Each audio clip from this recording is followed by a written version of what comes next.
दम है, अगर सचमुच में दम है, तो आज शाम यहां प्रधानमंत्री को कह देना चाहिए, Donald Trump is a liar, झूठ बोल रहा है डोनाल्ड ट्रंप। 29 जुलाई 2025 की सुबह लोकसभा का मानसून सत्र अपने चरम पर है। हवा में तनाव है और सदन की दीवारें जैसे उन शब्दों से गूंज को सहने की तैयारी कर रही थी जो आज इतिहास बनाने वाली थी। ऑपरेशन सिंदूर, पहलगाम आतंकवादी हमले का जवाब, भारत की राष्ट्रीय सुरक्षा का सवाल और सदन के केंद्र में दो शख्सियतें थे, दो विचारधाराएं, दो अलग अलग दृष्टिकोण।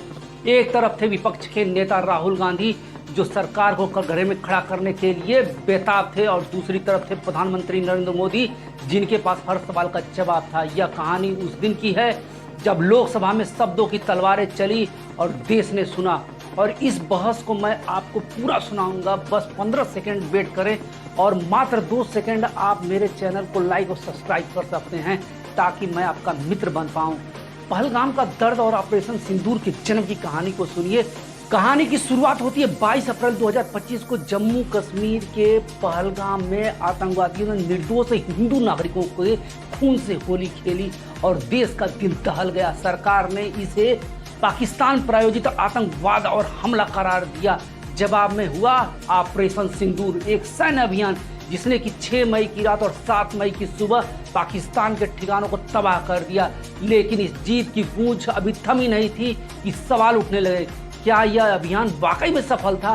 क्या सरकार ने पूरी ताकत दिखाई या कहीं कमी रह गई? ट्रंप यह बार बार क्यों कह रहे हैं कि मैंने वार रुकवा दी? इसमें कितनी सच्चाई है? यही सवाल लोकसभा में 32 घंटे की ऐतिहासिक बहस का आधार बने।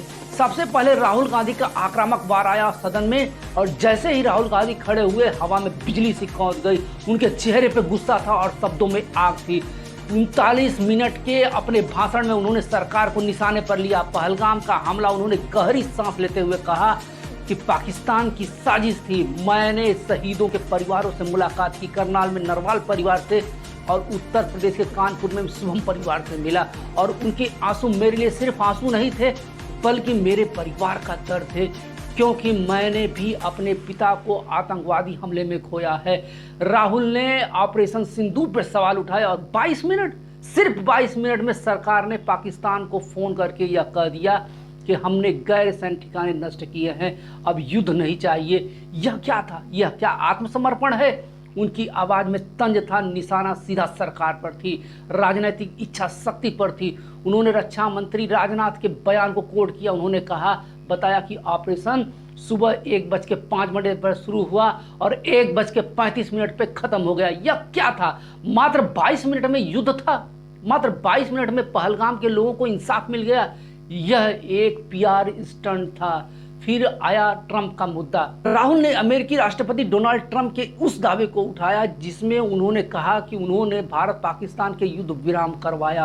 अगर ट्रंप झूठ बोल रहे हैं तो राहुल ने चुनौती भरे लहजे में कहा तो नरेंद्र मोदी इस सदन में खड़े होकर कहना चाहिए कि ट्रंप इज अ लॉयर। क्या उनमें इंदिरा गांधी का 50% भी हिम्मत है?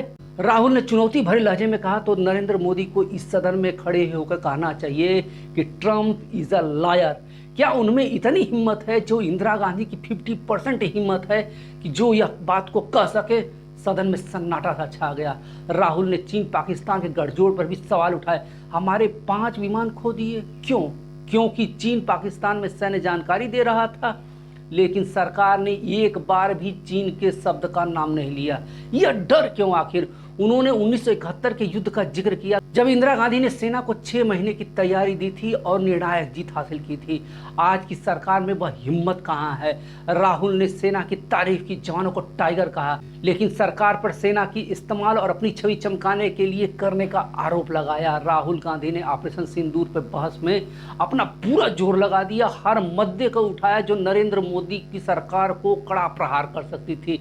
लेकिन पूरी कांग्रेस पार्टी मुसलमानों को संतुष्ट करने के लिए पहलगाम में मरे हिंदुओं को भारतीय कहा। वोट के लिए यह क्या दोगलापन है? इसके बाद नरेंद्र मोदी जवाबी हमला करते हैं, और जब नरेंद्र मोदी जवाब देने के लिए खड़े होते हैं तो सदन में एक अलग ही ऊर्जा आती है। 1 घंटे 24 मिनट का उनका भाषण तथ्यों, आत्मविश्वास व राष्ट्रवादी जोश से भरा हुआ था। जो शुरुआत में पहलगाम हमले की निंदा की, यह अमानवीय साजिश थी। उन्होंने कहा कि आतंकवादियों ने धर्म पूछकर हत्या की, उनका मकसद भारत में दंगे भड़काना था। ऑपरेशन सिंदूर की सफलता पर पीएम मोदी ने जोर दिया। 6 मई की रात और 7 मई की सुबह हमने आतंकवादी ठिकानों को पूरी तरीके से तबाह कर दिया। पाकिस्तान का डीजीएमओ अपने पैरों पे आ गया। उसने खुद फोन किया कि अब बस करो। यह भारत की ताकत थी। लेकिन यहाँ पर प्रश्न उठता है, तो फिर हमने हाफिज सईद, दाऊद इब्राहिम को क्यों नहीं मांगा? आतंकवादियों की हर नस्ल को खत्म करने के लिए क्यों नहीं कहा गया? प्रधानमंत्री नरेंद्र मोदी राहुल के 22 मिनट के आत्मसमर्पण वाले तंज का जवाब देते हुए कहा कि हमने 22 मिनट में 100% लक्ष्य हासिल किया। सेना को पूरी स्वतंत्रता थी, लेकिन टारगेट तो 22 का था। फिर हमने 9 को क्यों खत्म किया? और चाचा चौधरी ट्रंप के दाव पर पीएम ने साफ कहा कि किसी विदेशी नेता ने ऑपरेशन सिंदूर पर दबाव नहीं डाला। अमेरिकी उपराष्ट्रपति ने मुझे फोन किया, लेकिन मैं सेना के साथ मीटिंग में था।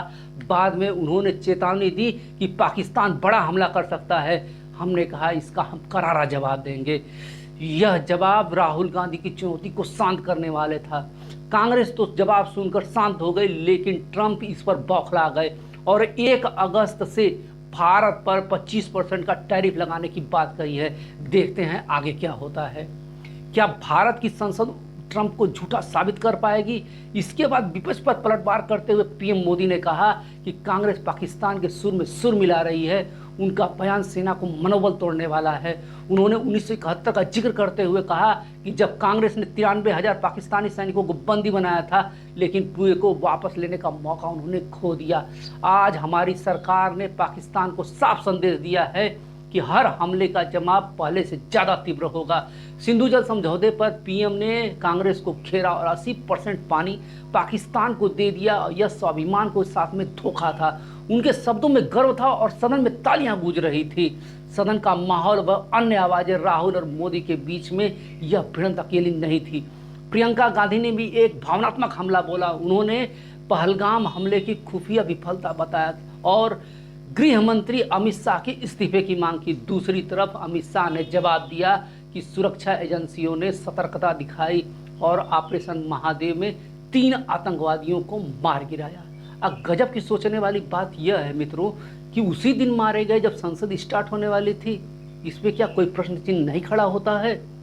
कौन जीता सदन में? यह बहस सिर्फ शब्दों की जंग नहीं थी, यह थी 2 दृष्टिकोण की टक्कर। एक तरफ से राहुल गांधी का आक्रामक रवैया और दूसरी सवाल उठाने वाला रुख जो सरकार की कमियों को उजागर करता था। दूसरी तरफ थे नरेंद्र मोदी के आत्मविश्वास, तथ्यों और राष्ट्रवादी भावनाओं से भरा हुआ जवाब जो सरकार की ताकत को रेखांकित करता था। राहुल का भाषण दिल को छू गया। मोदी का भाषण लंबा, तथ्यात्मक व जनता को गर्व जगाने वाला था। दोनों ने अपनी अपनी छाप छोड़ी, लेकिन मोदी ने तथ्यों और प्रस्तुति गहराई से सदन में और जनता का ध्यान खींचा।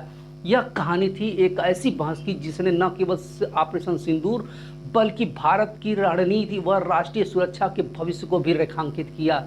सारी बहस खत्म होने को है, सारे नेता इस पर अपना मत दे चुके हैं, लेकिन पूरी सदन में कुछ प्रश्न हैं जिनका उत्तर अभी तक नहीं दे पाए हैं। पहले कि ये आतंकवादी आए कैसे? फिर पहलगाम के बैसरन घाटी में पिकनिक स्पॉट खोलने का आदेश किसने दिया और उसके ऊपर कार्रवाई क्यों नहीं हुई? सेना इतनी देर से क्यों पहुंची और एम्बुलेंस इतनी देर से क्यों पहुंची? क्या सदन यह निर्णय नहीं ले पा रहा है कि पाकिस्तान को और कड़ा सबक सिखाया जाए? कुछ मेरे प्रश्न हैं, शायद सदन में जवाब मिले। अगर कोई नहीं मिल पाता है तो आप कमेंट में अवश्य दीजिएगा। आप सभी का बहुत बहुत धन्यवाद। यह मेरा एपिसोड देखने के लिए, यह मेरा वीडियो देखने के लिए आपका बहुत बहुत धन्यवाद।